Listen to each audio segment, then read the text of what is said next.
from where you at. I came here for vengeance, watch your back. No need to defend, I'm on attack. Sorry they can't reply, but I guarantee they had a blast. Pop, pop, pop, pop, I be on the next only, yeah, I am fresh to death. What's going on, everyone? Welcome back to the Long Haul Mentality. I'm your host, as always, Nick Bagley, and today I got another Nick on. It's Nick Squared. What up, Nick? How are you? What's up, everybody? I'm doing fantastic, man. I'm doing great. Okay, it's IFBB Pro Nick Justice. How are you, bro? I'm good. I sometimes when I like join podcasts or even on my podcast, I don't. Which one? Like you have like 30 of them now. Yeah, true point. We got my podcast that I do like with my boys. We have a studio for that, and then the podcast with Mike Croson and Taylor Moore.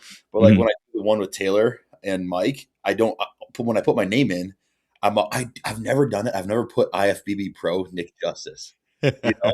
Like, dude, one time we had a posing seminar. Was it probably a year after I turned pro, and we had like 30, 40 people there. So we're like, me and my boys are doing like intros and stuff, and I'm the last one. Okay. And maybe like half the people, maybe like a third of the people are like my athletes, like the local athletes that wanted to show up. But most people knew who I was. So I could just feel the anticipation of them wanting to hear. And hey guys, I'm Nick Justice and IFBB Pro. And all I said was, hey guys, I'm Nick. Pretty much all of you guys know me. Hope you guys have a good time. And everybody was like, dude, what are you doing? Like, we want to hear it. And I'm like, oh.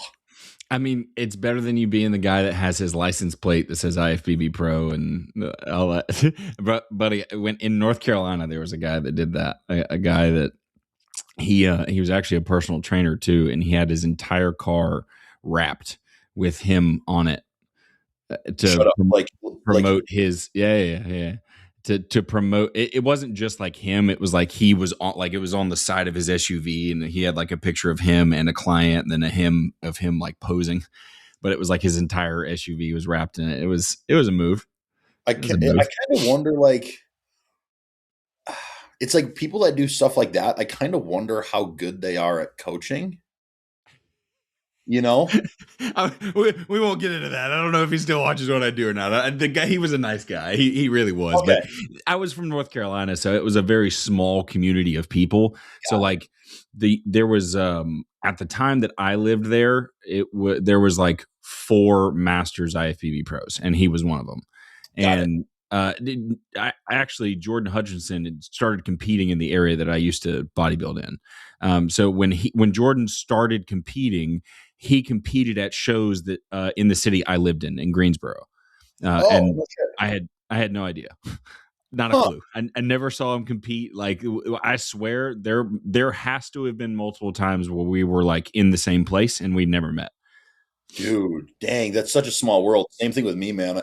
When I grew up in Nigeria, I didn't even know Samson was my neighbor. You had me for a fucking second, right? I was like, whoa, Nigeria, what, did I miss something here? Am I stupid? Did Nick just take like a trip to Nigeria to live there for a bit? Or like, do I need to see the ancestry.com DNA shit? Like, what's going on here, man? No, I'm fucking with you. No, the only relatives I have are my brother and sister are actually from Africa. We adopted them in like 2007. Okay, that's cool. Are you being truthful here? Is this real? I'm totally being 100%. Yes. Okay. Okay. Well, that's cool. That's awesome, man. Dude, I have to say, like, I gave you some shit for it of having a bunch of podcasts, and you're killing it on the podcast scene, man. It's awesome. You've been doing a bunch of them lately. I've said this to a few people, and I'm curious if you feel the same way. But like, podcasting has been the first thing that I've been really excited about outside of just bodybuilding and coaching and stuff. Did it cut out for a second? It did. What'd you say that last part? I said, podcasting has been one of the things that, like, one of the first things I've been as passionate about as I was like bodybuilding and coaching. Oh yeah, dude. And that's the thing, man. I'd say I'm in the same boat as you. When it comes to the content game, you know, I completely, so I've got a full-time videographer that I've got on payroll, and I'm very grateful that he does all my editing, my filming, stuff like that. Because the last time I picked up this sucker, it was probably like 2 years ago. So I'm really grateful for that. But it's like the content that I do enjoy is like the long form, and it's like it's getting invited on the podcast, or the content that me and my boys make. We've got a producer for our podcast, so we've got somebody like we're all hands off when it comes to the back end stuff of the That's podcast, cool. which makes it even more fun because when we first started our, like me and my boys, our in-person podcast back in 2023, it was really hard, especially once I got into contest prep because I was doing everything. Like none of them, bro, yeah, exactly. None of them knew how to run the soundboard. None of them knew how to hook up everything. The camera was mine, all the editing I was doing on top of like growing coaching and everything. And I didn't mind it because I was really good at picking out clips and clipping things, making, promoting the podcast in that way. But man, it got to a point on contest prep where I was like, bro, I can't be doing this shit at 8 weeks out. Mm-hmm. So we were like, you know what, we need to spend the money, even though we don't make any money from the podcast. It's just a passion project, and we just want to help people. And it's our podcast is called Dumbbells and Doobies. So we talk about obviously bodybuilding stuff, but a lot of the time, man, it's just bullshitting. This is how we operate. This is how organic our podcast is. We get to our buddy's house, our studio's in the basement that we built. We smoke a few joints upstairs. Whatever the conversation we are on the last joint, we just carry it downstairs. Perfect. And then from there, we run into it. We have notes throughout the week if we want to talk about anything. Because it's fun that way, man. And then you don't have any expectations, I agree.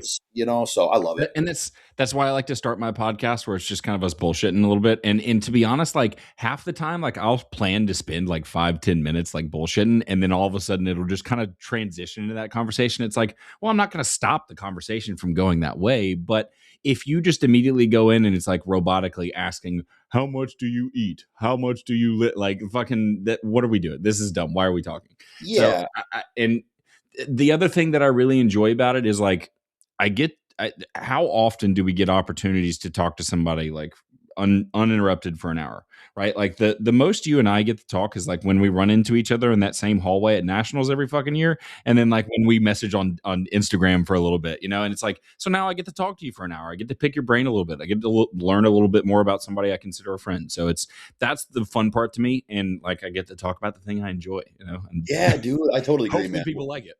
Yeah, for sure. We're on the same page, bro. Yeah, so I'm kind of in that boat of like I want to get somebody to start like editing stuff for me and like do it because I'm doing this one and Classic Physique Radio and I'm doing the editing and everything for it. Fucking thank God for AI because like it's doing all my clipping and doing the descriptions and stuff for me. If I didn't have that, I'd be pulling my hair out. Bro, oh my God, I remember before AI, man. Well, actually, like before AI, I mean, I think AI has been around for like a lot longer than it's been open to the public, for sure. But like before it was accessible to people, just going through everything, matching up audio, clipping it, trimming, dude, it's so time consuming. And then you don't like it anymore. It's like if I'm doing something out of passion, I want to make sure that the work that goes along with it, I enjoy that as well too. Yeah, and at the same time, like this is something that you don't experience. I have a son. I have a 5-year-old, and like when he's with me, like I don't have time to be doing all that stuff. So it's like it does take a lot of extra. Like I'm sure things could be a lot better if somebody was like going through and editing things and whatnot. But it's like I'm getting the message across and people are seeing it. That's all I care about. I'm not doing this for the views or money or anything. But it did just monetize, so that's cool. Awesome. That's awesome, bro. Good for you, man. Yeah, thanks, dude. And if you think about it too, man, think about Joe Rogan. Okay, I was watching Joe Rogan's podcast a couple days ago with he's a congressman or a representative, and I'm not a politics guy, but if somebody is invited on his podcast that I know the name of, I'm going to watch it. Okay, so it was with Rand Paul, and I'm watching it. I'm like 7 minutes in, and I'm looking at just like the audio or the video quality. I'm like, bro, these cameras are honestly shit. But who cares? It's Joe Rogan, So it's like, okay, the cameras could be better. The quality resolution could be better, but at the same time, I don't care because the point is getting across. Whoever's there, whatever story they're telling, etc. It doesn't matter. Yeah, I agree. So it's a matter of entertainment more than it is anything else. So it's not. It's the hardest part is just getting it in front of people to go, cool, I want to listen to that. Like that's where the annoying part of social media comes in because you kind of have to like we almost need to say something a little controversial and then use that as a clip to get people just to come watch, which like, man, I hate that so much because like there's like I literally just made clips for Classic Physique Radio, and I had to focus on like quote unquote controversial stuff versus just the bullshitting that we were doing, because that's not what's going to draw people in. But like once they're there and they enjoy that stuff, that's what they're going to like. You know what I mean? For sure. Going to take a quick break from the podcast to bring a few things to your attention. First off, as I was going through the YouTube analytics, I noticed that almost 70% of my watchers are not subscribed. So if you're watching this right now, please do me a favor and click that subscribe button. Every single time I get a new subscriber, comments, likes, and shares, this helps spread the podcast more, and I really, really appreciate you guys. This podcast has no paid sponsorships, so the best way for you to support my channel is to support my sponsors. So Labrada Pro Series is my supplement sponsor. We have a full line of products with some new ones coming. The pre-workout is on the way right now, and the new Labrada Nutrition RTD pre-workout is about to hit the market as well. On top of Labrada Pro Series, I also have Gasp and Better Bodies, and then I also have Authentic Aminos. Please go support these companies. Use my code Bagley10 for Labrada Pro Series, Bagley15 for Gasp and Better Bodies, and Bagley for Authentic Aminos. Thanks, guys. Let's get back to the podcast. And at the same time, even though like you and I were similar in terms of like we don't like focusing on the drama side of things, or clipping something with drama at first so it catches the views. But if you think about it, I mean, that's where society has gone. Like our society is so fixated and obsessed with, oh my gosh, did you hear this? Oh my gosh, like Nick Bagley's talking about this on Classic Physique Radio. Like, oh, what's their take on it? That's. Yeah. But we can't blame social media for the direction it's going, because it's honestly just where the human attention span has gone. Yeah, you're not wrong. For sure. So as at the end of the day, if we're just getting our message out and we're passionate about the message. Yeah. Honestly, who cares if we've got controversial takes here and there? If we're right. if we have controversial takes on anything, and somebody has a disagreeing opinion, all we got to do is listen. You can still disagree, but just listen. Right. Dude, fucking perfect. And that's honestly like where most of the issues come from, is because the communication goes from like you and I talking to like other people making comments about it online where they can't be involved in the discussion, because it's like, look, I could bring up something and you and I could sit here and completely be on different ends of the spectrum. We talk about it, and then at the end of it, it's like, yeah, I get your point, but I'm still going to believe this. Versus online, it's just like everybody has to be against each other if they have a differing opinion. So it just is what it is. But it's purposeful.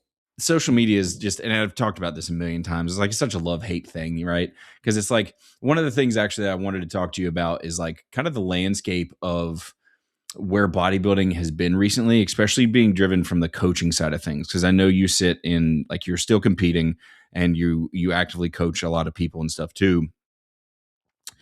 The trend that I've been seeing from the bodybuilding coaching space is like everybody's now a peptide expert, and now and now everything that they're talking about is centered around the peptides and what they can do for you and how they're going to be this thing. And like, I love peptides. I think they're awesome. I use them right now, right? But I think it's just gotten to a point where it's way too overblown. Like, what do you think about that? I totally agree. A lot of the stuff on social media, man, it's just regurgitated content as well too. Mm-hmm. You see every coach and their mother making content about, hey, because you can't get Primo and Master right now, this is what you should do instead. Or, hey, if you don't like tirzepatide, try Retta, whatever the hell. It's like, I understand where they're coming from. They may have good intentions with that piece of content, whatever. But at the same time, man, like, I'm on the same page as you, bro. Like, what works. These things work. But at the same time, they're not anything special. They're not going to like be a complete replacement to the effort. You know what I'm saying? Right. Like, bro, so it almost has gotten to a point where, and no, don't get me wrong. I really like retatrutide. I've seen some amazing things on blood work with retatrutide. I've also had some really poor experiences with it myself, with dosing too high. You know what I'm saying? So I've been on both ends of the spectrum. Okay. But I also got to the one end of the spectrum where it was a negative, there was more negative sides with my just so much slowing down on my GI tract, because I needed to get there to be like, okay, I do not want a client to experience that. You know what I'm saying? I didn't purposely try that, but I tried to find my threshold. So You go, you know, oopsies, don't do that. yeah, exactly. So, like I'm an advocate for them, but Yeah. it's honestly like people are attaching a dieting culture just to GLPs, and it's almost as Mhm. if they can't diet without them, or they can't, start a diet without AOD, whatever sequence of numbers starts after it. You know what I'm saying? Yeah. And at the end of the day, man, people, it's very, oh man, there's a lot of money in it, bro. Like I was just talking. Yeah. I was talking with somebody yesterday. Well, I was talking with Taylor Moore yesterday and Mike. And before were recording the podcast, Taylor told me how much this one peptide company made last year. And the numbers were absolutely insane. Mm-hmm. And at the same time, I know people, I've got a peptide sponsor, and the people in that group chat, bro, they make some big bank. Yeah. But at the same Yep. time, yeah, they're smart. Some of them are smart. Some of them are just meathead coaches that really just want to rack up the commission so that they can support their own bodybuilding journey. Yep. You know Look, what I'm saying? full transparency, from me as well. I work with a peptide company. I like peptides. I do make money off them, and when those commissions come in, it's not bad, right? But I also know that I can make a lot more. Like if I really wanted to push this, I could make a lot more off of those things. And the I have to give credit where it's due. Chris Tuttle and Milos just did a podcast with Dr. Dwayne Jackson. I'm not sure. Do you know Dr. Dwayne? Yes. So they just did a podcast with him about how too many of those peptides can actually work against us, right? And I don't think enough people are talking about that, right? And I'm in the same boat as you. Is like I like to try things. I want to see if I'm going to tell this client that like, hey, I learned about this thing and I think it could be good for us. I need to know. I need to know what it feels like. And again, full transparency, I ended up in a spot where I was taking like a bunch of neural peptides and then a bunch of fat loss peptides at the same time, to the point where I was having panic attacks because my adrenal gland was ramped through the fucking roof so bad. Right. And it took me a while to piece that stuff together and figure out like, okay, this is where it's coming from. So it's like, all right, well, I figured out I shouldn't fucking do that, and it's a matter of like, okay, do I need 6 peptides to make this happen? Or do I need a couple? Do I need 2 that are very specific in its intention, and then everything else is driven off what we're already doing? You know what I mean? Yes. I completely agree with that, man. People sometimes think this. They think, oh, peptides. Okay, it's naturally occurring in the body. It's a sequence of proteins. Okay, got it. All right, so that means it's not an androgen. It's not going to have androgenic side effects, et cetera, and it's water based. Oh, that means there's no harm. Mm-hmm. No, that's not it, man. Yep. Like people don't realize that, the knowledge out there too, where it's like people think that they can keep pinning a peptide. Let's say they reconstitute it, they pin it, stop pinning it for X amount of time. They don't store it properly. They can keep pinning it, bro. You can get crazy infections from peptides that have gone bad. Mm-hmm. You know what I'm saying? And so it's like it's a space where there's a lot of education out there, but I think sometimes there's paralysis by analysis because there's so much education out there Yep. that you think everybody's going to be putting out the same amount of, the same type of content, the same positives, Right. the same negatives, et cetera. So they don't listen to everybody. So then they're like, Well, okay, what could go wrong? Most people like peptides. Let me just run it. Yeah. I mean, Kuza. Like again, I'm gonna keep bringing up Kuza. Talking about him all the time. He has made his blueprint thing where it's like his education platform where he teaches people and stuff. And you remember he made that post about like he was going to do a full thing on peptides, and then he scrapped it, right? Because he was like, look, dude, I was looking through the data and I'm looking at these things, and a lot of this is like just the way they came to the conclusions is not something I want to put my name behind. Yes. And I think that's a huge thing. I think more people need to understand like, yeah, a lot of this stuff is based on theory, and it's based on the hope that it's going to go down this one pathway.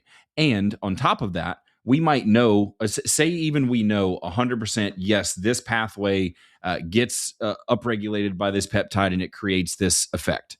What we don't know is the other pathways that could be getting hit that could be really detrimental to you, right? And on top of it, like Dr. Dwayne Jackson's actually going to come on my podcast next week, and he's going to get more in the weeds of this because I'm going to do it a disservice. But the thing that he was talking about is things like SLU, 5-amino, like all of these fat burning peptides amp up AMPK, right? And AMPK is is a catabolic metabolic pathway, right? Yeah, it's going to break things down. And when we're trying to build muscle, we don't want AMPK to be super high and mTOR to be super low, which they can't be both really high. You know what I mean? Exactly. So it's one of those things too where full transparency, dude, I'm the most open book out there, like yourself. I'll tell people what I've tried, what I've avoided, etc. I've been able to source high dose SLU, okay, because I wasn't feeling anything at 500 or 1,000 micrograms. Okay, I was. I was. And do you want to know the weird thing is though? I didn't feel anything there, but like for me with Clen, I can only go to like 40 micros of Clen. Oh, I can't use it. I can't use Clen.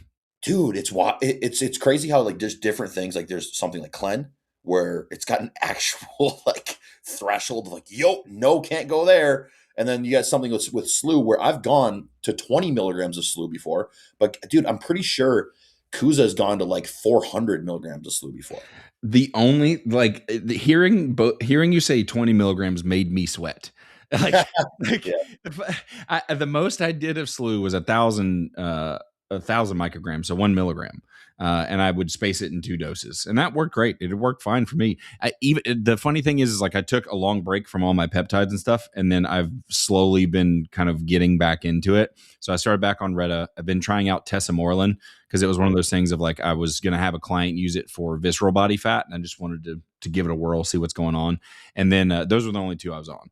And then I have a bunch of SLU here, and I took 500 micrograms the other day, and I was like, man, I feel like I got all this energy. I feel a little jittery. Like I was on the way to the gym and I was like, I haven't even drank my pre-workout yet. What's going on? I was like, oh, it's the SLU. Like that's why this is hitting really hard right now. Yeah.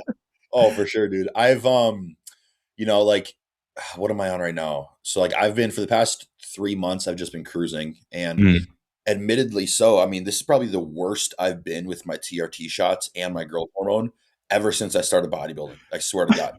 But also it's kind of like there's a positive that comes with it, and I can get into that. But recently, the only peptides that I always catch myself going back to is mostly the healing peptides and the peptides to help with immune system. Okay, like thymosin alpha, TB500, obviously BPC at 157, etc. Glow, KPV with reduction of inflammation and bringing down HSCRP is absolutely insane. You know what I'm saying? Dude, it's been making my beard super thick. KPV, really? No, sorry, GHK. Sorry, GHK. Because it's all I have it mixed all in one. My bad. I have it all mixed in one. It's BPC, TB500, GHK, and KPV. Oh, gotcha. Okay. God damn. Maybe I should start upping my dose of Glow so I can get my beard growing. Damn, dude, it's thick. Yeah, you got a good. It was thick before. It was already thick before.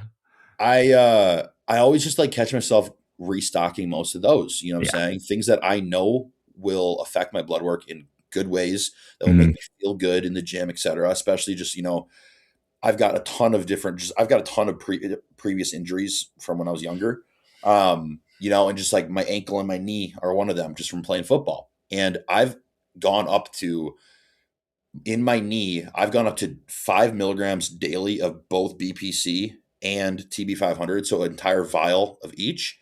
And it's absolutely amazing what happens. Like, dude, I've got, in my right ankle, I've got an old injury. I shattered my ankle back in high school.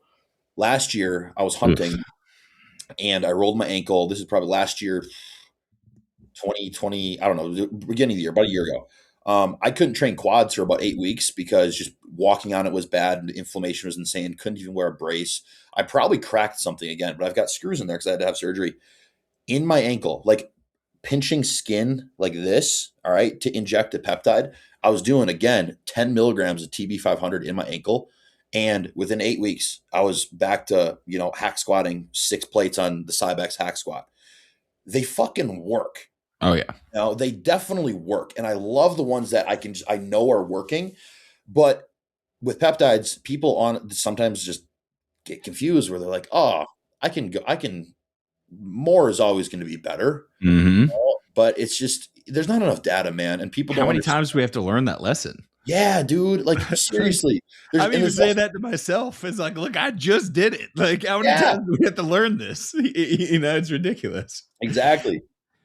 But I didn't. It's just it is a very interesting world where it's like there's so many. It's like every time I open Instagram, I'm hearing about another peptide that people are talking about being amazing, and it's like I think a lot of the information gets lost in like, oh, okay, well, if that one's really good, that means I can just add it to this one, and so on and so on and so on. And it's like, no. Find some that you work really well with, and just stick with those, right? And I've like you. Just like you said, it's like I've kind of figured out like I like these handful of ones. Those are the ones I'm going to say like, hey, clients, this is what we'll use. And then if they bring something else to me, we'll talk about whether or not it's necessary. Like that's kind of how I look at it. Because at the same time, it's like, dude, I honestly feel bad when I start telling clients, go buy this supplement or go buy this other thing. Because it's like, dude, I don't know how many hundreds of dollars you're having to spend on this. And I know you're already spending a bunch of money on me. I also know that we can do all of this just with training and nutrition. Yes. So it's like, I do feel bad sometimes. So it's like, I try not to like overburden people with like, buy all these things. You know what I mean? This is what I'll do. So like, let's say somebody comes to me and they're, they want coaching and they're new. When I'm making their spreadsheets on their supplement spreadsheet, okay, like I'll have, the performance supplements like pre-workouts, intra-workouts, etc. I'll have all those at the bottom, and it says optional, like optional pre-workouts to buy. Obviously, I have my code in there, and I'm going to promote what I freaking love and what I've been using before I was ever sponsored by Hostile. Okay, so I'll put those in there, but I always put optional. Their main supplement regimen, okay, that does not include peptides, all right, because I put that on their pharma protocol sheet. The main supplement regimen, I leave completely blank, okay? So, and I put at the top, and I said, let's say it's, Billy's supplement protocol, and then parentheses, based upon labs once results come back. Yep. So I explained that to them, and because sometimes people ask, like, hey, Nick, like, why is my supplements, why is it blank? And I said, because once we get blood work back, I want to see your blood work, so I don't just go tell you to buy $500 worth of crap and you don't even need half of it. And at the same time, most of the time, dude, I'm just sending people to Amazon. Like I don't have an Amazon, business account where I get commission from any of that, because I can get a lot of stuff on Amazon that's pretty good quality. Yeah. And at the same time, can they save money if I had a code with every company? Yes, of course they could. But at the end of the day, man, if they're paying me $450 a month, like, I don't want them to be paying $450 a month of supplements that they don't even fucking need. Yep. So like, use the blood work to your advantage. Be like, okay, wow, you have issues with your ferritin. Okay, wow, you have 0 D3. Like, let's strategically make your supplement protocol based upon your blood work, and then retest once we need to retest again and figure out how it affected it. Same thing with peptides. That's how I operate. Yep. Yeah. Anything else? So what I do with supplements is I have two different things. I have a basic female and a basic male, and it's literally things like omegas, multivitamins, vitamin D. It's like things that literally everyone probably needs, right? And if like we get labs and like their vitamin D is already crazy, I was like, all right, maybe we don't need vitamin D, right? Cool. But I always start with the basics, and then it goes into like specific needs. Yes. Of like, what does that individual need based off what I'm seeing, based off labs, like you said, based off like how they're feeling, that kind of thing. I don't just like blanket go like, you got to buy everything from Labrada Pro Series immediately. Like I don't care. Like I even tell people when they come on here is like, look, if you already have a hydrolyzed whey isolate, if you already have creatine, glutamine, you already have these products that are listed on your plan, don't stress yourself out over going to rush to buy the products from the company I work with. But when you run out, if you want to try something new, I trust this product. I know where it's coming from. You can get a discount from it. You want to try it? Give it a whirl. Like I don't care. And people will want to do that because they support you for you. Right. Not because they just want a discount or you're just promoting their code. Dude, the last time I promoted a peptide code on my story was probably 2 years ago. I go into my athlete, like affiliate area. Yep. And honestly, to be completely honest, I've never in the past year, I still haven't taken any of my commission out. It just keeps stacking up. And It's Nice. because it's like, all right, cool. It's there when I need it. But I don't want to become that person where it's like, oh, Nick's a salesman, et cetera. You know Mhm. what I'm saying? Mhm. But also, just where's the hard work, man? Like peptides are Right. great, but you can do everything without them. Learn how to do that first. Yeah, I agree. Yes. And the other thing there, like with the promotion of them and whatnot, like I think I'm curious to hear your thoughts on this too. Is like, the FDA has been talking about really cracking down on things, especially in the GLP category. And talking with a couple different people, listening to a couple different podcasts, a lot of what is happening right now is the FDA is coming down because big pharma wants to make the money off Retta and all those things once they go to market and they're mass produced. Like they don't want people getting these underground. They want that money first and foremost. Second, peptides is not a normal business. It is not a business that you can just run like Hostile or Pro Series and go, "Hey, buy this product. It's going to do this for you." It cannot be promoted that way. And what is happening now is these uh, warnings that are being sent out by the FDA are literally talking about how the social media is being checked. So if you are going on your social media and promoting your story of like, look, I am taking this, my client took this worked for this, like that is all stuff they can use against that company to now no longer allow them to sell peptides. So like, you're not really going to see me promote peptides. You're really not. But I'm also selling the fuck out of them if I want to. You know what I mean? Like that's Yeah. the thing is like you got to move a little different with that stuff. So what do you think about? Have you looked into the FDA crackdowns at all? Oh, for sure. It kind of got me a little worried for a little bit there. But in my mind, I thought to myself, I'm like, okay, Nick, be real. Like, be a realist here. Where's the biggest place that they're making the raws for these peptides? China. Okay. Even the actual pharma companies across globally get their raws from China. Okay. Mm-hmm. China knows this. All right. Now, it's from my understanding, I may be completely wrong, but it's from my understanding, China doesn't care if they're sourcing to pharma companies or if they're sourcing to people in the States that run underground labs, et cetera. Okay. They don't care. Let's say the FDA cracks down super hard on GLPs and nobody can sell them. Bro, they're just going to go underground. You know what I'm We can saying? still buy trend. Exactly. Dude, like they made steroids illegal. If they make Yeah. GLPs illegal except by prescription, it's Mhm. just going to go underground. Yeah, I agree. Will the price be higher? Yeah, the price is going to be higher than it already is now. But at the end of the day, we're still going to be able to get our hands on them. China wants to make money at the end of the day. It doesn't matter if it's coming from our pocket into theirs or if it's coming Yeah. from big pharma into their And pocket. and I don't even think they're going after things like SLU and 5-amino and that kind of stuff. It's literally because none of those are being put into FDA trials, or if they are, they're super far out. I don't know. Somebody will tell me whether I've missed that or not. But it's not like they're being utilized here soon as a prescription drug, and Retta is almost there. So it's like that's why they're cracking down on this. Is like I saw ads for terzepatide not that long ago on like a TV at the gym. I saw an ad for it and I was like, oh, okay, that's why they're cracking down on this, because all they had before was semaglutide. So Yes. now it's like terzepatide's being prescribed. Red is almost there. Of course, they don't want these underground companies selling that stuff. Like that's why they're doing this. And then at the same time, like I said, you can't run your business going, take this product because it does this. It's like, no. Here's the website. Buy it if you want. I'm not telling you a damn thing. Like that's how it has to be promoted. You know what I mean? It's also crazy too, man, just with the promoting, like the mainstream promotion of GLPs.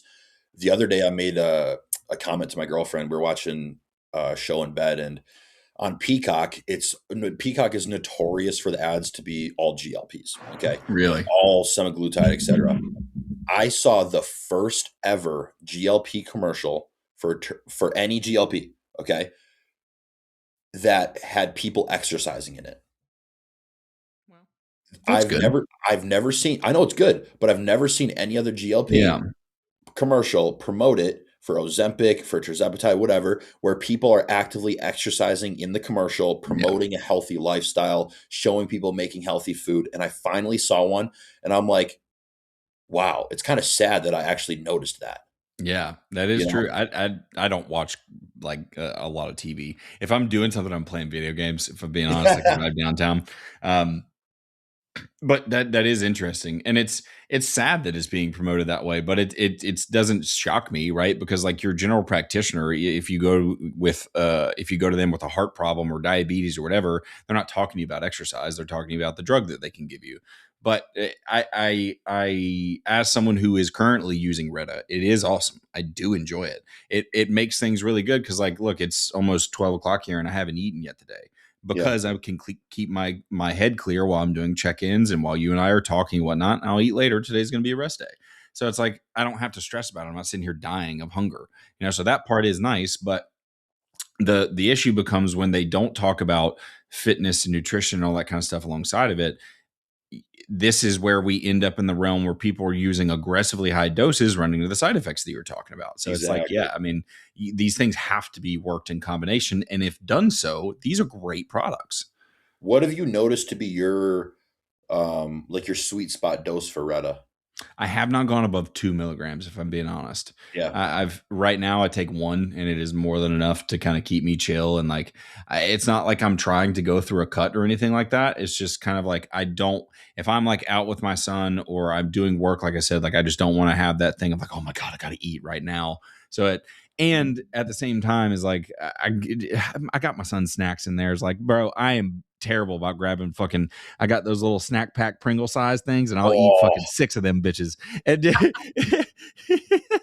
so it stops me from doing that, which is nice. That's for sure. I've gone when I had some real issues with my gut where I didn't have a BM for like probably close to 3 days. And it was so bad. It was insanely bad. Like I was afraid I was gonna have to go to the emergency room or urgent care. It was what because was your dose?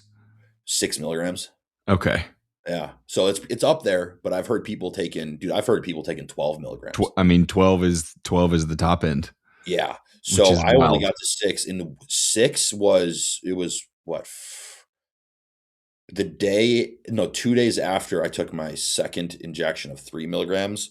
That's when it started, and it's just one of those things where I didn't want to get there, but I found a threshold. Yeah. So you live and you learn, but also, now it's just one of those things where, okay, those were the consequences. Thankfully I didn't mess myself up. I knew what I was doing in terms of like, hopefully not messing myself up long-term, right. But,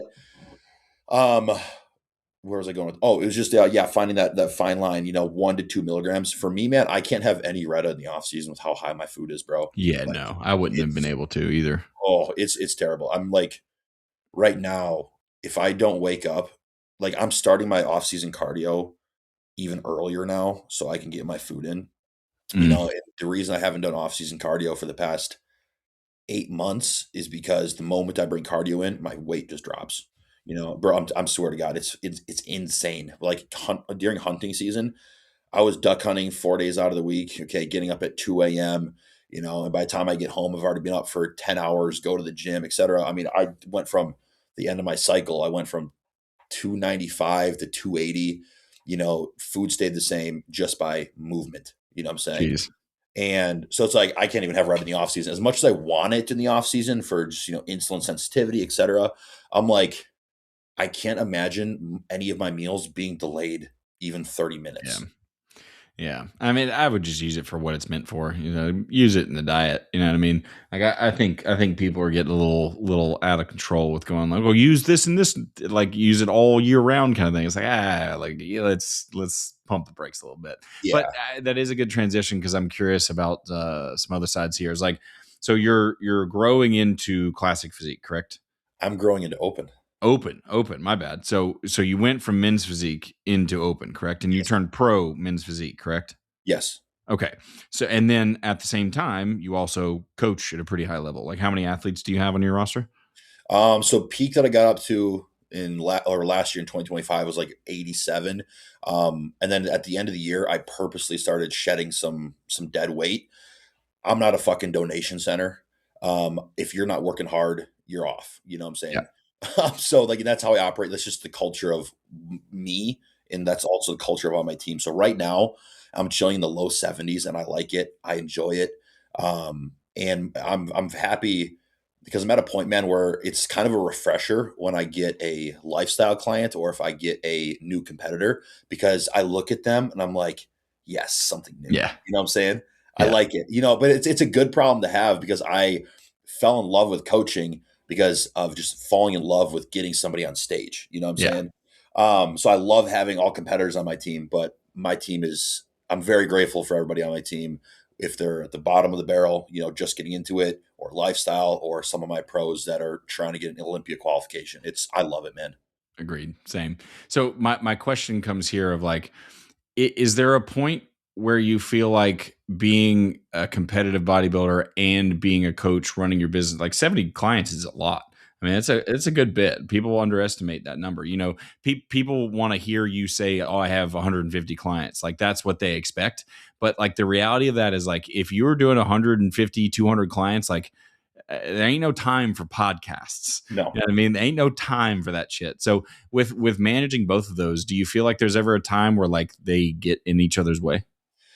So yes and no. Definitely not as much as of lately. But that's just because, I'm going on my 6th year of coaching. And it relates back to my background, which is like who I am. I grew up very blue collar. I grew up on a farm. As I was coaching back in 2020, and as I was trying to like make it a full-time thing, I was a welder, I was a tree climber, I've done construction, all these jobs. So I operate my days like I'm still doing a blue collar job. Okay. That's just who I am. I'm an early riser. That's what I enjoy. So being able to be up early, schedule my workflow around work, and it just naturally helps me be a bodybuilder. The times where I feel like they're clashing are the times when I'm not prioritizing my time, or the times where I'm procrastinating a lot. But also the times where it clashing between being a coach and being a bodybuilder and living bodybuilding full time is it clashes when I'm placing a priority on the things that don't need to be, at the top of the list. For instance, like podcasts, what I'm saying? If you scheduled a podcast with me and I had to make sure that before the podcast, I had to get like 15 check-ins done, and I didn't get those check-ins done, but I said, screw it. I'll push them on to later. That's when it can conflict with each other. Okay. But over time I've learned like to really create a workflow that works for me. And I attribute a lot of that to just my upbringing, be up early before the sun is up, do your thing, have the first, 30 minutes to an hour of your day, just being you, no social media, nothing, and then get some work done and get that work done, and also live through my athletes. I'm not the type of athlete where I need to compete every year.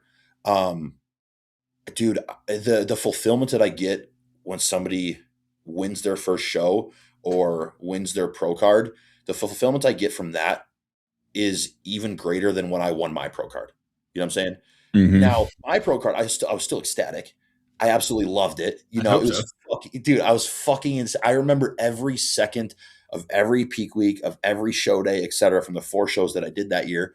But it's a different type of fulfillment. You know what I'm saying? So it keeps me grounded and centered in the off season when I got to have an extended off season and grow, because I'm completely skipping a division. Guiding my athletes and leading by example just helps me stay locked in. But also, to take another step further, knowing that I can't stretch myself too thin helps me as well. If I stretch myself too thin with onboarding and my roster, dude, I'm going to be getting to the gym later than I want to be there. It's going to take an impact on my meals. It's going to be more stress for me, et cetera. But also, if I'm having too many athletes and onboarding too many people, the quality of coaching goes down and I'm not able to deliver the service. You know what I'm saying? I hold myself to a very high standard with executing as a bodybuilder day in and day out. And that's the standard that I hold myself to with coaching. So if something is influencing those standards, then most of the time, both of them take a hit. Yeah. The spreading thin part is what I clicked with, because like, that's where I kind of was when I ended up ultimately making the decision to like put the competitive side away and just focus on coaching, because I was coaching, I was competing, and I was a single father. and trying to raise a kid that's 2, 3, 4 years old, by basically by myself, is tough. You know what I mean? So it's like something had to go. And I'd never turned pro. Like I was getting there where I was pretty decent, at least at the local level, but like it would have taken a lot more for me to crack higher than where I was. And it wasn't worth the squeeze, So I think that's a huge one there, because I've talked to a number of people, and it's like it seems like there ultimately comes a split where like you kind of have to make a decision of like, am I going to be the competitor or am I going to be the coach? So the next question for you would be like 5-10 years down the road, you are either you can have one or the other. You can either be an open bodybuilder who's about to get to the Olympia stage, or you can be a super highly successful coach with a massive pro roster, like whatever accolades you want to put on it. Which route are you going? That's a really hard question, because it's always been a goal of mine to be amongst the best in the sport. Now, I'm not the type of person where I'm going to be unrealistic and be like, I'm going to be Mr. Olympia one day. Dude, I'm not going to be Mr. Olympia one day. Okay. Because I'm a realist. I know my structure. I know my shape. I've got a lot better structure and shape than most people, but I don't have the type of structure that Samson has. I don't have the type of structure, that some of these other guys have. Okay. So I understand that, but I damn well know that I can win pro shows and make it to the Olympia. Let's say both of them are on that scale, and I've got to pick one. I'm going to choose not to be selfish, and I'm going to choose to push my team to where I didn't go. You know what I'm saying? That's cool. I would definitely do that, and that's because the fulfillment that I get out of that is just on a different level. Yep. So I hopefully would be, I can't say I would be, I'd hopefully be the type of person where I'd be like, you know what, Nick, you did some amazing stuff in your career, but I think right now with where your life is going, you've got more potential to take people to their highest potential than you would getting to your potential or getting to your ceiling. You know what I'm saying? So that's what I would pick. And that's not because I don't like bodybuilding, bro. I fucking love bodybuilding. Like I love this sport so much. I love the lifestyle of it. I love the people that I've met, etc. But at the end of the day, man, I'm an educator. I'm a teacher. I like seeing other people succeed. And to be honest, I like seeing people do stuff that I haven't done, And if I have a small influence on them doing that, then that's all I care for, dude. I trained chest the other day with one of my athletes, one of my open guys, and we're doing incline dumbbell press. I'm like, you know what, Keaton, fuck it. I'm going to rip the 150s today. I get 2 reps with the 150s, okay? He gets under there, reps the 150s for like 12. And I'm like, well, son of a bitch. Hell yeah. But what I saw, I was like, I have a little bit of an influence on this guy being, doing so good. Yeah. And being strong and being big. And I'm like, yep. I like that, man. I want to see my athletes be bigger and stronger than me. Yeah. Yeah, I agree. And it is an interesting dynamic there of like, I had to have the same conversation with myself of like, all right, well, what's the reality? Like I need to be realistic here. And like thinking through it at where I was and where I needed to go, it was like, I could probably go pro if I kept beating my head against the wall for 5 to 10 more years. I could probably get there, right? But that's probably as far as I was going to get, right? Like I'm a tall guy. Like you're tall as shit too, so like know how that goes. And I mean, at my biggest, I was 265, and it was a struggle. Like I obviously you cut down, you get shredded, you build again, you do all that stuff. You go through the off seasons. Like I understand that I could have gotten to a bit bigger body weight, but like I never had that appetite. I never had that ability to put food away like that. And that was always my limiting factor. And like there was many times where like my stomach just shut that shit down. And like I don't know about you, bro, but a fucked up stomach, it has to be one of the worst fucking feelings. Dude, it's the worst. I literally, man, I don't want to say I'm going to die on this, but something that I will stand 10 toes on business on is that the gut is the weakest link of the human body. The gut's the first thing to go when food gets high, and it's the first thing to suffer when food gets low. You screw that gut up, a lot of other processes in your body are going to be screwed up. Your mental Yep. health is going to be messed up because people don't realize a ton of neurotransmitters are synthesized in your gut, Yeah. you know? Everything starts So there. exactly, everything starts there. Everything. It's why it's called the second brain of the human body, you Mhm. know? So I totally agree. And I've had those times where my gut is so messed up, you know, and I get a Yeah. GI map back and I'm like, I've got H. pylori. Yeah, yeah. Like, dude, dieting sucks. Like being fucking absolutely starved and like your energy is super low. Like that shit's not fun. I will take that 10 times out of 10 over being completely full in the off season. Like Yes. the only time off season was fun is the hour and a half that you are lifting weights. Yeah. Like that was the most fun. The rest of the time it was like, oh fuck me. Dude, I totally agree. I this year it was a big wake up call for me. So, last year when I was out duck hunting, so like when I say duck hunting, I'm a big game hunter and I'm a big waterfowl hunter. Yeah. And that's just I do that. I just immerse myself in it, and I'm still able to bodybuild. Like for 3 months in the fall, man, I'm a fucking psychopath. I'm getting 5 hours of sleep, 4 hours of sleep some nights. My recovery is honestly shit during hunting season, but I hunt because it's a sense of normalcy, and Mhm. it's a time I know that when I'm hunting, I'm not gonna be able to do that every single year as I become a better bodybuilder. You know what I'm Right. saying? So I'm getting it in when I can. But this year, Mhm. dude, I knew my off season was damn good when I it was duck season was about to start, and I'm like, bro, I need a new boat. Like like I swear to God, I literally was like, dude, my old I'm duck gonna boat, sink this bitch. yeah, like my old duck boat is tipping in the back. So That's hilarious, I dude. had to buy a new That's boat, so and I bought a funny. new motor. So I had to buy a fucking 50 horsepower motor that costed 7 grand so I could propel Jeez. myself. Jeez. But I anyway, haven't yeah. I haven't been Yeah. hunting since I was like in my early teens, dude. It's been a long time. Oh man, if I have the opportunity to take you, man, I'll take you. You'd Fuck love yeah. it. Let me know. I'll go for sure. I've got For my sure, man. shotgun in there. I'll go hunting for sure. Yeah?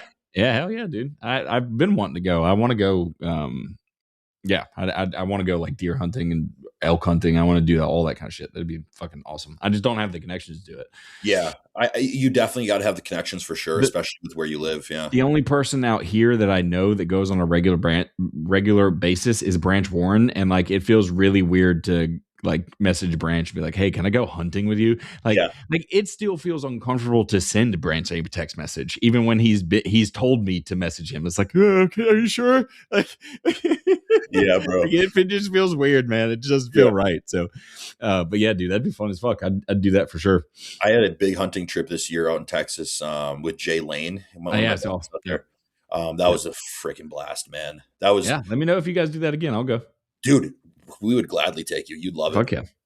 Cool. But it's one of those things, man. Yeah. Anyway, back to bodybuilding. I mean, we could talk hunting all day, but with that gut health, dude, in the off season, I tell people it's like sometimes a lot of people want to push food because Mhm. they put themselves on a pedestal of like telling people how much food they're pushing. You know what Yeah. I'm saying? And sometimes I think social media has exacerbated it, where social media has subconsciously wanted people to see how much food they can say they're eating, Mhm. but still say that they're lean. You know what I'm saying? Like, oh, I'm in the off season and I'm eating 5,000 calories and I'm still this lean. You know what I'm saying? Yeah. Like, yeah, cool. But are you actually fucking progressing? Yeah. You know what I'm saying? And at the same time, you want to push food until you screw your gut up, Yep. you know? And it's one of those things where if you can, as a bodybuilder at any division, male or female, bro, if you can keep your gut as healthy as Mhm. possible for as long as possible, you're going to be a pretty damn good competitor if you have the genetics for it. Yeah, and you nailed it because I was going to say the same thing of like, I've changed my approach and how I push people in the off season, and I get messages on a regular basis about like this client or that client being like, why is he so lean?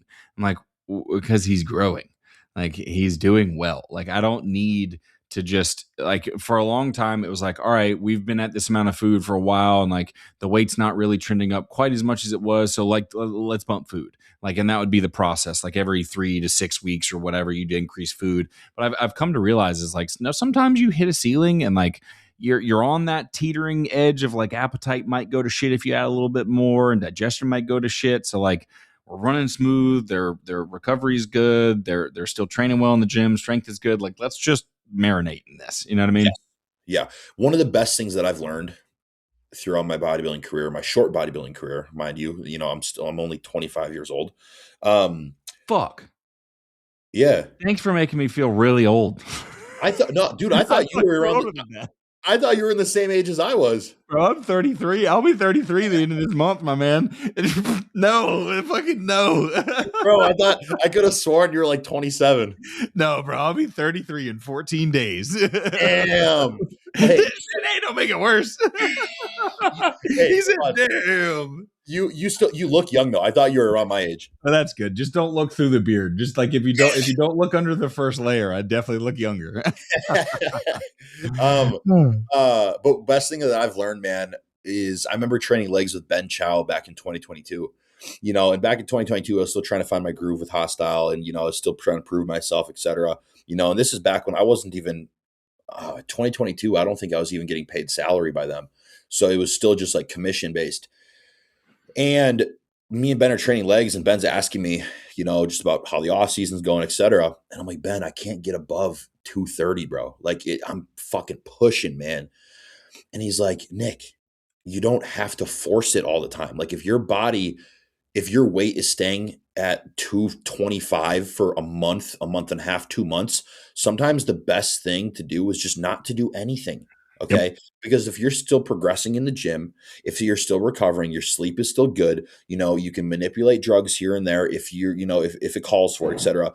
But sometimes when there's a plateau, you don't have to mess with the plateau. Your body will break it eventually, and that's what I've embodied that as a coach also since then, because it's a good thing because it's saved a lot of the gut health of some of my clients. Yep. And I tell them, hey, so-and-so, it's all right, man. I know you want to get to X amount of weight, but sometimes the body just needs time. And it's not that we're doing anything wrong. Let's just look back at your feedback. Your biofeedback is great. Your training numbers, your footage, your recovery, your stress, everything is where it needs to be. But if the scale's not changing, and that's the one thing that is not where it needs to be, that's okay because it will change. It's the same thing as like just because you didn't put more plates on the machine today doesn't mean that you didn't make progress. Exactly. Just because you didn't put more food down your throat doesn't mean you didn't make progress, right? It's like one of the things that I've come to realize with that same thing that you're talking about is like, yes, I will push food, especially if it's like an open bodybuilder. It's like, yeah, we're going to have to push food to get big. But like we get you to a spot where like you're starting to have to kind of work through that food, and I'm just going to let it hold. And we're just going to keep it there because what's going to happen is your body is going to get to a weight and it's probably going to fluctuate 1 to 4 pounds, but it's going to get tighter and tighter and tighter, and things are going to show better if we did our homework, right? So it's like, do we need to hit that scale number that you think that is going to be the difference, or do you just need to change your composition at the weight you're already at, right? 100%. Because not everybody's going to be 340 pounds like fucking Samson. Like that's just not going to, like, in order to grow forever, it is not a scale growth forever. You know what I mean? Sometimes like growth is way different. I totally know what you mean, dude. I sometimes think people want something before they even achieve it, and they don't know what it even feels like to get there. For example, like Samson, or even for me, like myself, I've been 295, and 295 feels absolutely insane. Okay. Like it's my goal for this next push that I'm going to have to get above 300 and solidify 300. And it's going to be fucking uncomfortable. Okay. People are like, oh, Nick, I want to do that, bro. That'd be so cool. If I could hold that weight, that'd be insane. I'm like, oh yeah. Yeah. You're 210. Like, like you're 210. But guess what, dude? I've been around Samson since 2021. And guess what? The amount of food that man pushes, people don't even want to comprehend it. He pushes so much food, dude, where we'll be eating a pre-workout meal. Okay. And the first time this was like a shocker to me was I'm eating a pre-workout meal, Samson and Fuad. Samson slams it and just walks into the gym. And I'm like, are we going to let this digest? He just starts training. Because he's on such, he pushes so much food. He has a lot of food. You just got to do it immediately. He's just got to get the food in, and he's got to fucking train, and he's got to eat again, and he's got to eat again. So sometimes people, they say they want it, but they don't actually want it. No, they don't. They don't have any idea. Like I'm telling, like I've said it in other videos before, is like it's prep, it's off season. If I could allow you to feel the way that you feel in the deep stages of prep or the deep stages of off season for 24 hours, I promise you're probably gonna go, I'm good. Like just feel it for 24 hours and tell me if you still want to do this or not. Like I wish there was a way to do that, but there unfortunately isn't. But if there's like a simulator that you can put on somebody's head, 100%. You know, like one of those things, bro. Like one of those things where you put it on somebody's stomach and it's supposed to like make you like pregnancy. Yes. Yeah. Period cramps. Yeah. I know you're talking about do that for the off-season bodybuilder. Yeah, that'd be interesting for sure. AI, figure it out. But yeah, I had a question for you, Nick. You What's said up? you kind of changed your approach a little bit to coaching and how, like pushing people in the off season. Is that more so from a food perspective and when food's getting high, or like how's your approach kind of changed over the years when it comes to, keeping somebody's gut health in check when food's getting high? It's a good question. I mean, it's definitely changed as far as food is concerned. It's like it's a matter of like being a little bit more aware of where that threshold of too much and too little is. You know what I mean? Of like, I want to push the needle as far as food is concerned, but at the same time, I'm very much about like, if I'm going to push you really hard this way, I need to kind of also have some times where I pull you back.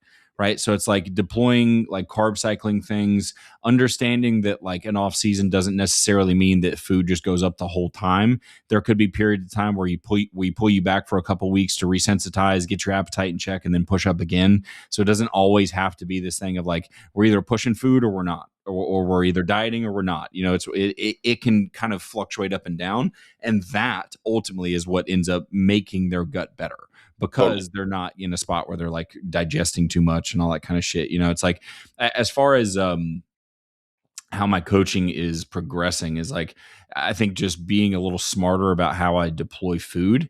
And then as I think a lot of people in the coaching world are the opposite of me when it comes to the drug sides of things. Like a lot of people will be like, oh yeah, I used to give people a lot of shit, and then I kind of realized you don't need that much. I've kind of been the opposite, where it's like, I want to see how little I can get away with. And to the point where like Dom Kuza gives me shit all the time for like not giving people enough. I'm like, well, he's making progress. Just let me do my thing. You know what I mean? It's like, yes, I understand that we can eke a little bit more out of it, but like at what cost? So it's like, is it going to be so much more progress that it's worth going up X number of milligrams of drugs? Or can we just fucking let this thing ride for a little bit, train a little harder, eat a little bit more, and we'll be fine? You know what I mean? So it's like I'm actually trying to start being comfortable with using more with people, if that makes sense. No, it makes sense. And it's hard too as a coach because, at the end of the day, we want to, when our name gets brought up, we don't want to be known as the coach that is using reckless protocols. Yep. But at the same time, there's it's genetics are different. The way somebody responds to 500 milligrams testosterone, how they grow off of that is different than the other person. Some people need a fucking gram of test. You know what I'm saying? And and guess what? If you need a gram of test and you're into bodybuilding for your first 2 or 3 years, you don't got the fucking genetics for it. Yep. Yeah. Bro, 100%. I've never gone above a gram of test. I've said this before, and I think this is something I'm always going to stand on. Is like I would be very ashamed of what I've done if somebody came to me in the future and was like, hey, because you did this, because you told me that I should take X, that it caused me problems. You know what I mean? And I think that's a lot of where like, I'm not necessarily scared to push things, but let's like, I would, if we can get away with less, let's get away with less. Like that's how I look at it. And like, I'm also not afraid to push stuff, but that's the conversation I need to have with that athlete of like, yes, I'm going to push some things, but like maybe not quite as much as you want, and if that's a problem, maybe I'm not the coach for you. You're similar to me where, when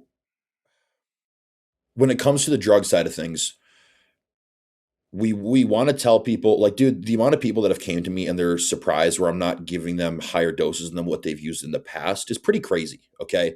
Now it's not crazy because they're uneducated on it. It's just because they expect, if they get a new coach, they expect that new coach to, just ramp things up, when it comes to the protocols, to the food, to the training, etc.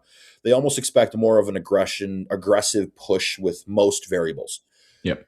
But when they realize that I'm putting so much more of an emphasis on the foundational aspects of hypertrophy and dieting and contest prep and peak weeks, when they realize, like, holy shit, I've only been on 500 mgs a test this entire prep. Yeah. Like, and I've barely used fucking, EQ. I haven't used any AIs because I'm using EQ to manage my estrogen. Like, dang. Like, Yeah. it's cool to Yeah. hear that as a coach, you know what I'm saying? Yeah, Because for sure. it tells us that we're doing our job right by making sure people are putting so much more of an emphasis on the things that are going to move the needle Yep. much further than things that are going to move the needle just a little bit. You know what I'm saying? Like, I what I have a tell my thought on this. I have a thought on yeah, this, but I have to pee so bad. Let me you're pee, good. You're and good. then we'll finish up on that. Go. Yeah. So on that point, I know on Dumbbells and Doobies, you guys have covered nationals a couple of times and kind of gone through some different people and whatnot. But I had a kid.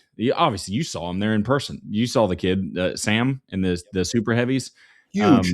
Yeah, kids and peeled to the fucking bone.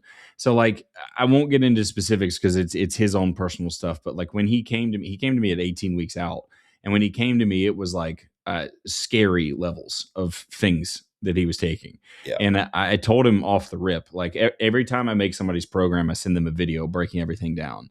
And in that video, I broke this down. I'm like, look, these are the issues that you're telling me that you're having, and this is where it's coming from. And I broke it down through each thing that he was doing. I was like, this is what we have to do. And I cut his stuff like literally in a fourth or a third, like just ripped it all away. Right. And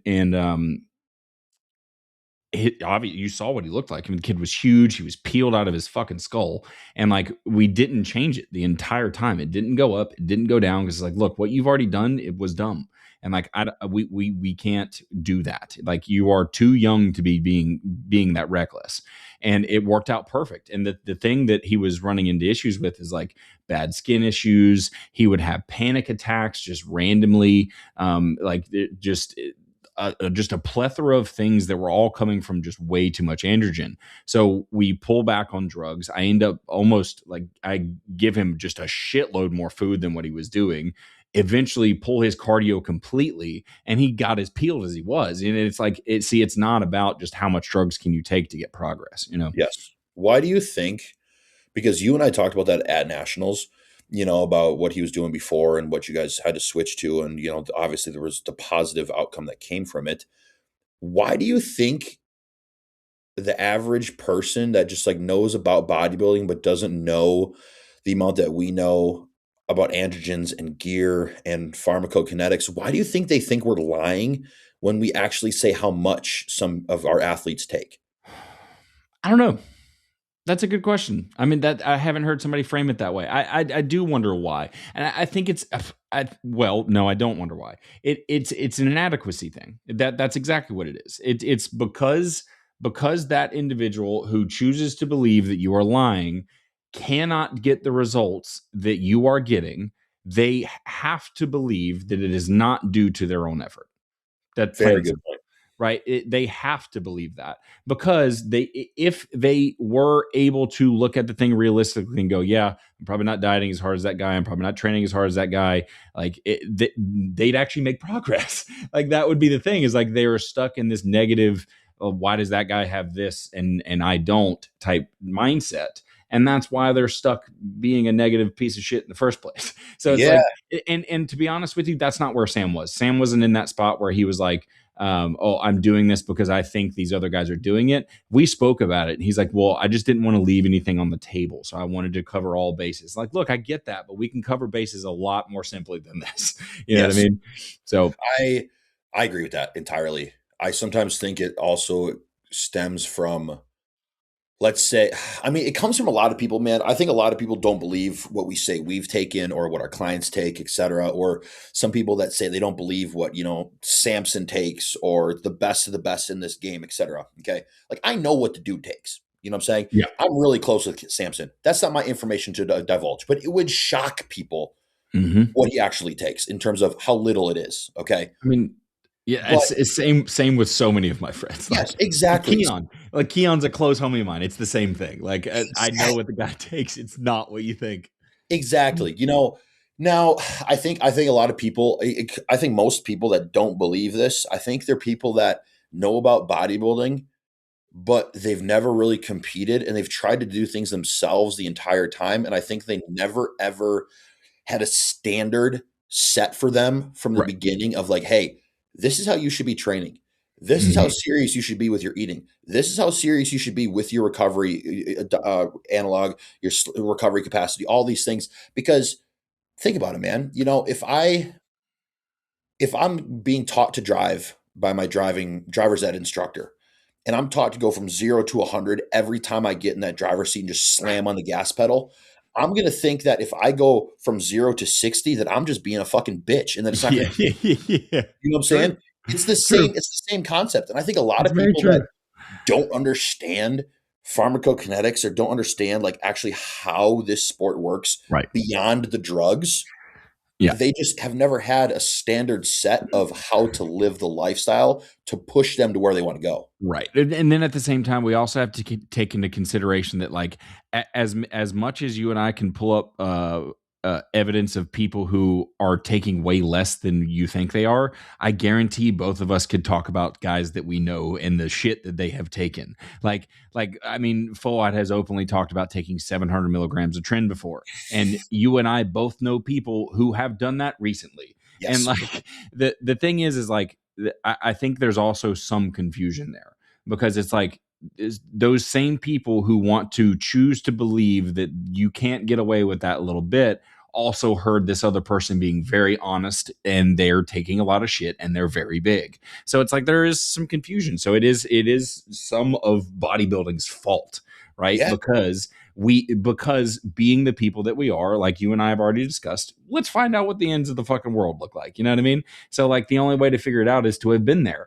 But the unfortunate reality is like, hopefully if a competitive bodybuilder is talking about, I took 700 milligrams of tren, hopefully it's followed up with the sentence of don't do that. But sometimes it's not. And sometimes it's just not listened to.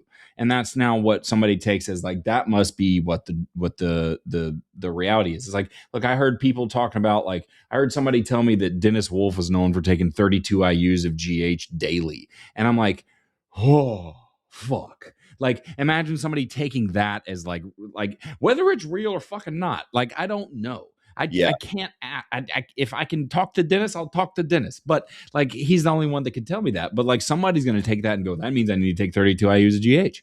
Yeah. Right. And like, that's just not. Maybe he did take it, and maybe it was the key for him. But I guarantee most of you take 32 IUs, you're going to look like the fucking Michelin Man. Yeah, dude, for sure. And so I think what's a question I have for you, man. It's like when you were first getting into bodybuilding and social media was starting to become a thing, like before bodybuilding was ever a thing on Instagram, it was YouTube. Okay. Mm-hmm. I was a huge Rich Piana fan back in high school, bro. I swear to God. And this is back when I was natural, et cetera. I just loved Rich Piana's, his vibe, his energy, his I don't give a fuck type style, his aura to him. Agreed. I think Rich Piana paved the way for transparency. Okay. Because it was in a time where there was no transparency. Mm-hmm. All right. But now I think there's too much transparency, and because people want to replicate it. Well, there's transparency from people who don't have experience. They're running their first cycle telling people to do this. Like that's the issue. It's because every Dick and Harry can fucking turn on a camera and tell their opinion and tell you what they've done. And it gets views. But now that is where people get their education from. And it's like, you're a fucking idiot. Like, if your main source of education is TikTok or Instagram, fucking go somewhere. Just disappear, please. Like, because you're what's wrong with society. Yeah, dude. No, that's a great thing, dude. And that reminded me, we're in an age right now, And Fuad said this perfectly on one of his recent podcasts, and I want to give credit where the credit's due. Like Fuad is a very big advocate for coaches. Okay, a lot of guys on his podcast are a very big advocate for coaches. They've all had coaches, and they could not have gotten to where they've been to without them. I think this is not because you and I are both coaches, okay? But I think people don't understand where, like, if you take your approach to bodybuilding, if you want to reach the pinnacle of bodybuilding, or just you want to see how far you can take bodybuilding, and you have an ego where you want to be self-coached because you see your favorite influencer doing it, etc., and you're getting your gear information from other influencers or other people, I'm sorry to break it to you, buddy, but you're not going to be in bodybuilding very long. And it doesn't matter if you hire Nick or if you hire me or if you hire Joe Schmo that charges $200 a month that doesn't know what the fuck is going on.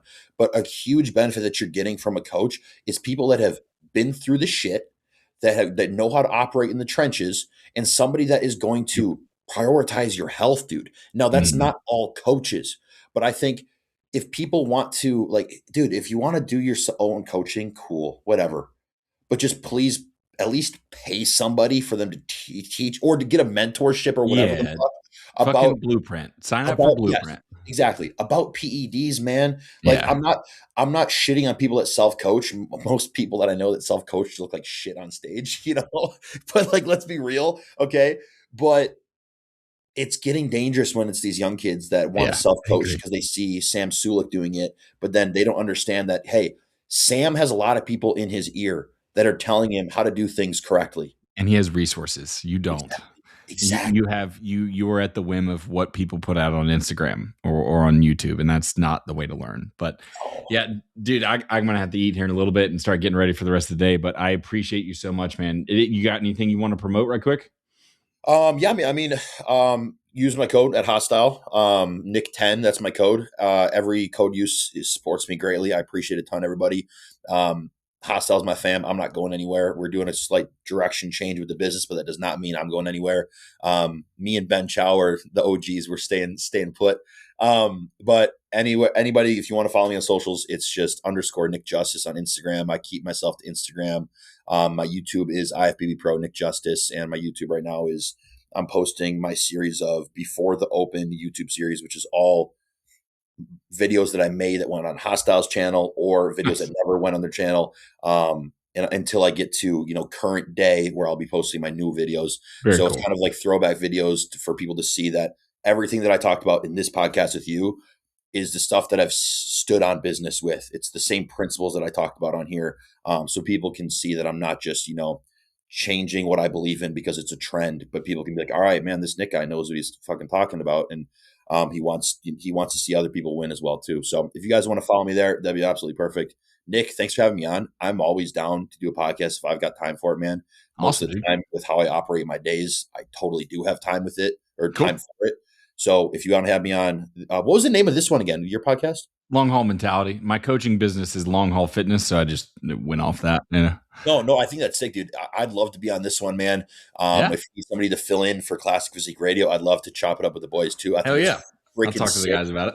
It's sick that you're doing Classic Physique Radio, man. I watch it every episode that drops. That's all Terrence, man. That's all is it Terrence.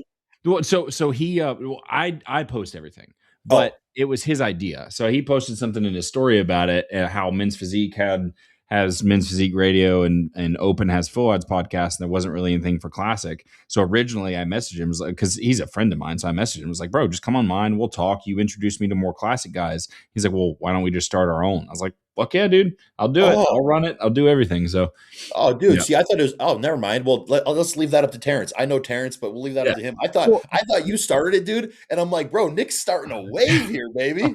Well, it was the three of us. It was Jarek, Terrence, and myself as like the first three people. And then we're like the main hosts. And then we just kind of run everything. So we have a group chat where we talk about who we'll bring on and that sort of thing. So yeah, I'll talk to the guys about it. Yeah. But it is a lot of fun. It was certainly Terrence's idea. So I can't take credit for that. Well, dude, I appreciate this a ton, man. Are you still taking coaching clients? I am. Yes, I am. Okay. I'm still taking clients. Right now, I've definitely, shed enough dead weight where I'm looking for, people that do come my way. I'm still very selective on who comes my way, because I want people to align, and it's my job to, vet people to make sure that, you're a good fit for me. So if you think you're a good fit for me from how you listen to me and Nick converse throughout this podcast, then you can always hit my line, message me on Instagram. But other than that, man, that's all I got. Dude, thank you so much, man. That was an awesome conversation. I think that one will be really good. We covered a lot of cool topics there. So Dude, I had a blast. Good. Awesome, man. For anyone who is still watching right now, be sure to do the YouTube thing, like, subscribe, share it with your friends, and we'll catch you on the next one. Appreciate you, Nick.